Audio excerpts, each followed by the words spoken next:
Alors, ce Ok. qui est marrant, c'est qu'il y a un truc qui est sorti sur c'est le Figaro, peut-être.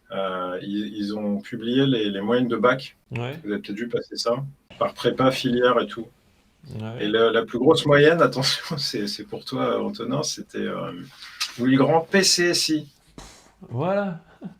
Représente. Et les MPSI de Louis le Grand, je crois que c'est son 5e ou 6e. Ah, non, je pense aussi qu'il y avait une douille stratégique de certains élèves très très bons qui savent que ta proba de rentrée à Polytechnique est plus élevée si tu vas en PCSI Louis le Grand parce que tu es en compétition avec les autres PCSI du pays qui en moyenne sont moins vénères que tous les MPSI. Ils Oui, font un recrutement à la Ginette, c'est-à-dire en béton, que des gens qui sont ultra forts en français, philo, peut-être.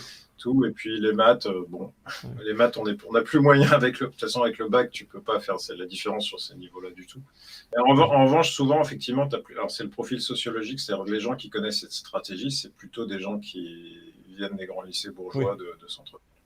C'est ces gens, c'est ce qui pour moi sont l'espèce de héros de l'industrie française qu'on oublie, qui sont ces profs de prépa qui t'en mettent 20 ou 25 par an à l'X, tu sais, qui ont aidé à former l'élite de ce pays. Je sais que c'est là que tu tires aussi la satisfaction de ton boulot en tant que prof d'MT étoile, tu vois, mais tu te dis, tu participes au tissu français, et on oublie un peu trop ces profs de prépa, et comme si c'est les écoles qui les formaient, alors qu'honnêtement, en école, ils apprennent beaucoup moins qu'en prépa, j'ai l'impression. Enfin, t'apprends à faire le métier peut-être, mais t'es quand même formé intellectuellement beaucoup en prépa, je trouve.